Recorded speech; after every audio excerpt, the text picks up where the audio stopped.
E aí, gente, tudo bem com vocês? Bem-vindos ao meu canal, eu sou o Gabriel e hoje nós vamos conhecer provavelmente a pior treta da carreira da Anitta. Uma treta que não é direcionada a exatamente uma pessoa, mas sim a uma nação inteira. Hoje a gente vai conhecer essa briga eterna da Anitta contra os brasileiros que insistem em dizer que ela não é de fato uma artista relevante, que ela não tem carreira internacional e que tudo isso é baseado simplesmente na síndrome de vira-lata deles. Antes da gente começar, já sabe, se você não é inscrito aqui no canal, por favor, já se inscreve, vem fazer parte aí da nossa comunidade, que aqui eu falo de música pop, falo de outros assuntos relacionados como Hollywood e cinema e vai ser maravilhoso ter você aqui com a gente. Além disso, tem a loja de camisetas aqui do canal, que eu tenho certeza que você vai amar as estampas. Tem várias inspiradas pela Anitta e é uma mais linda que a outra. O link fica fixado no topo aqui dos comentários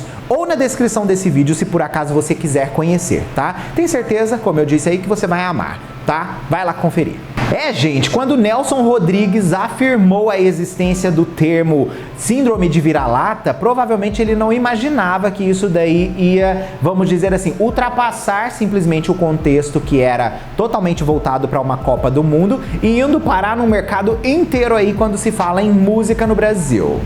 Ele comentou na época, essa é a inferioridade em que o brasileiro se coloca voluntariamente em face do resto do mundo. O brasileiro é um narciso às avessas, que cospe na própria história e na própria imagem. Essa história da Anitta é bem interessante porque muita gente acha que simplesmente ela é baseada no trabalho da Anitta quando ela começou a transformar de fato sua carreira em uma carreira internacional. Só que, basicamente, desde o momento que a Anitta se tornou mainstream, as pessoas insistem em cuspir no legado que ela construía. A Anitta fez história no pop nacional desde sua estreia. Ela foi a primeira brasileira, para você ter uma ideia, a ter um clipe acima de 100 milhões dentro do YouTube. Com esse feito, ela também fez com que a música Show das Poderosas se tornasse um dos maiores singles daquele ano. Essa música não era algo que a gravadora dela estava prevendo e muito menos queria promover. Porém, a Anitta esforçou-se e conseguiu fazer com que essa música se tornasse um fenômeno. Ela foi uma das músicas mais tocadas de 2013, ficando, na verdade, em terceiro lugar na lista das 100 mais. E também foi a música mais vendida daquele ano no Brasil. A Anitta, nesse momento, sofria muito aquelas críticas por conta da sua imagem. Muitas pessoas falavam do corpo dela, muitas pessoas falavam das roupas dela, muitas pessoas falavam da forma que ela falava em público, né? A Anitta sempre teve esse jeito mais debochado de lidar com as coisas, que foi um dos pontos que fez a gente se apaixonar por ela, né? E óbvio que muitas das vezes ela estava somente brincando, mas a falta de diversão que existe dentro das pessoas fazia com que elas interpretassem sempre aquela expressividade e personalidade dela com um tom negativo. Porém, sem dúvida, o que mais batiam na tecla era o fato dela ser uma artista que vinha do funk. Naquele momento, o funk já tinha se tornado uma coisa mais popular, principalmente numa época que, vamos dizer assim, ele não era tão popular, né? A Anitta foi fundamental para transformar o funk numa coisa mais acessível para um público completamente novo. É bom a gente enfatizar isso também, que é um ponto do legado dela. Mas, tipo assim, as pessoas nunca aceitaram o funk e nunca vão aceitar o funk, né? Provavelmente quando essa geração morrer e nós hoje que estamos com 30 anos nos tornarmos os idosos do futuro, provavelmente isso melhore. O funk sempre foi um gênero musical marginalizado pelos brasileiros. Testemunhamos por anos o gênero sendo comparado a música de bandido, música de pobre, música de favelado, música de preto. O racismo estrutural do Brasil consegue piorar qualquer coisa, ainda mais quando ele se mistura com uma síndrome de vira-lata ordinária. Na segunda fase da carreira da Anitta, que foi principalmente o momento onde ela veio ali com O Meu Lugar, onde ela lançou o segundo álbum dela ao lado ali, que foi o Ritmo Perfeito, ela emplacou músicas como No Meu Talento, como Na Batida, como Blá Blá Blá, né? E mostrou que sim, ela ia continuar no funk mesmo e também ia lançar músicas pop extremamente em potencial. Tanto que todo o fenômeno e o movimento Anitta reverberou em uma gama de novos artistas que surgiu depois delas. E eu tô falando sim de Lesha, Luísa Sonza, Rebeca, entre outras que estão hoje aí no topo das paradas. A Anitta conquistou nesse momento um quinhão canhão de novos fãs e simplesmente ela se tornou um fenômeno nas paradas. Porém, ela continuava irritando muito as pessoas. Dentro do próprio mercado fonográfico, a Anitta era extremamente esculachada por grandes, vamos dizer assim, empresários e empresas. E um dos públicos que a Anitta mais irritou na carreira dela, sem dúvida, foi o do agro, que sempre dominou as paradas musicais do Brasil.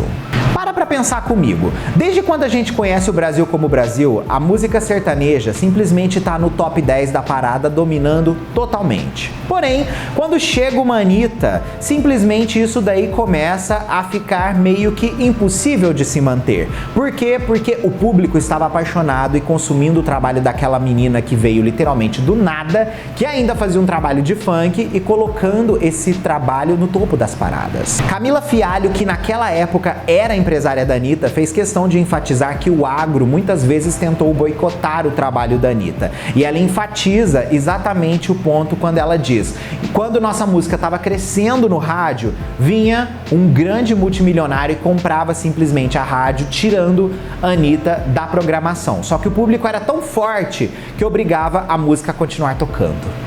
Na era Bang, depois do fim também da sua parceria com Camila Fialho, a Anitta resolveu fazer um rebranding completo na sua imagem e mostrou que a funkeira era uma verdadeira popstar. A Anitta quebrou todas as barreiras dentro do mercado musical do Brasil e começou facilmente a chegar em outros lugares de língua portuguesa, assim como também latina.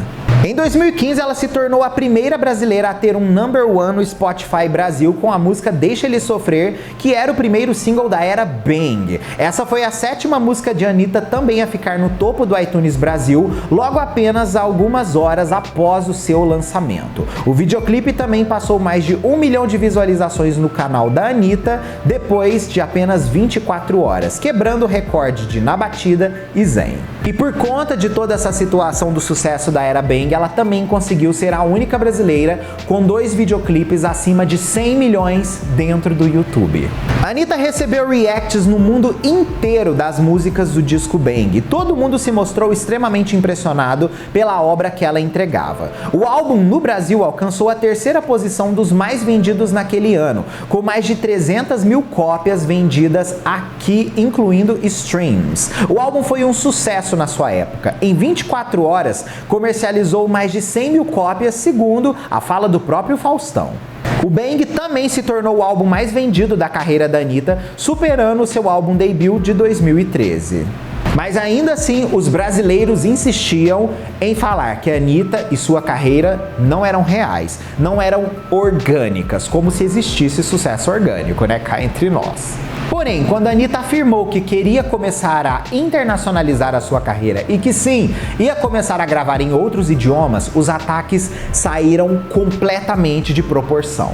Ela foi a primeira brasileira naquela época a conseguir apresentar no The Tonight Show, comandado pelo Jimmy Fallon ao lado da Iggy Azalea, e no futuro se tornaria a primeira latina a atingir o topo da Billboard Global com uma música solo.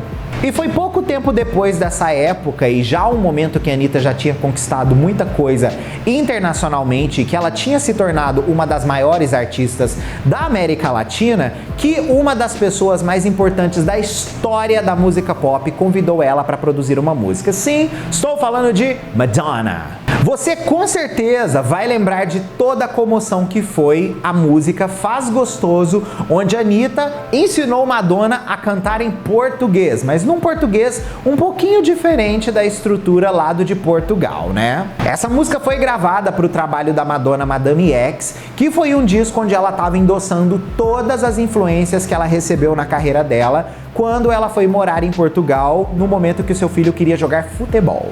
Os comentários foram os mais grotescos e desanimadores possíveis, com pessoas dizendo: funk é um lixo, Anitta não faz música. Como Madonna se mistura com uma porcaria dessa? Anitta é turismo sexual. Curiosamente, né, as pessoas afirmaram tudo isso da Anitta parecendo que não conhecem o trabalho da Madonna, né? Quando a Madonna, no auge da sua carreira e controvérsias, falava de sexo publicamente, Obviamente, as mesmas coisas eram ditas sobre ela, mas hora nenhuma o público estadunidense boicotava o trabalho da Madonna dentro do próprio país. Era óbvio, ela recebia ali comentários negativos com pessoas dizendo que ela estava indo longe demais, recebia, mas hora nenhuma as pessoas iam em outros mercados tentar parar o trabalho dela. Isso que é o mais louco de tudo, e era exatamente isso que os brasileiros estavam fazendo com a Anitta. Em 2021, tivemos uma matéria de uma jornalista onde ela publicou uma nota que soou como uma espécie de represária,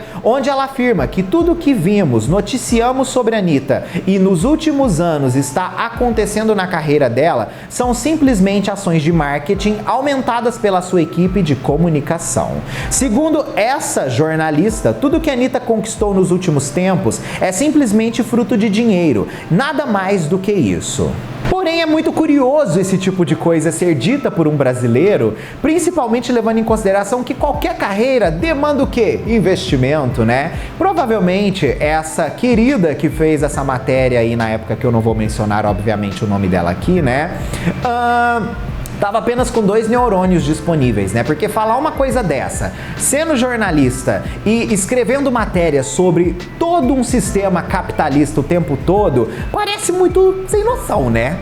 Isso reforça de uma forma absurda o viralatismo que existe dentro do brasileiro, pois em um mundo capitalista, criticar o uso do capital para conquistar coisas, principalmente alavancar carreiras, é extremamente estúpido. Não vemos essa mesma reação quando percebemos o mercado de fora entrando aqui dentro com artistas que investem no Brasil como uma das principais plataformas para streaming.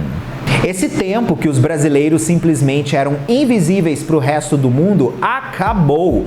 Todos os artistas hoje sabem que o brasileiro é um dos maiores consumidores de música no mundo. E é totalmente estúpido pensar que esses artistas não fazem o mesmo aqui no nosso país. A Anitta foi uma parcela fundamental nisso, principalmente na América Latina. Se analisarmos hoje os artistas brasileiros mais ouvidos, vamos testemunhar Anitta e Alok no topo simplesmente de tudo. Alok colabora hoje com grandes nomes da indústria da música pop, como por exemplo Ellie Goulding e o seu sucesso mais recente All By Myself. Também podemos citar Lady Gaga colaborando com Pablo Vittar em uma música totalmente forró para o seu disco de remixes Cromática. E obviamente que isso vai continuar acontecendo, tá? Não é porque você acha que não deve acontecer, vai continuar porque as pessoas sabem do potencial que os artistas brasileiros têm.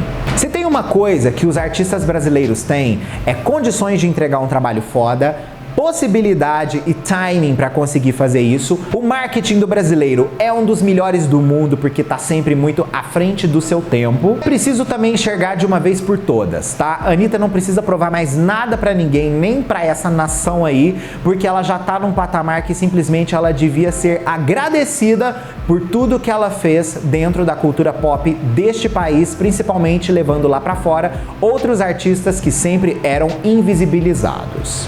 Espero que vocês entendam o meu ponto com esse vídeo e também que consigam compreender o porquê de eu ter feito ele. Comenta aqui sua opinião sobre essa história toda que eu quero saber o que você tem pra me dizer. Fechado? Ó, beijo, a gente se vê no próximo vídeo ou live nossa aí. Tchau!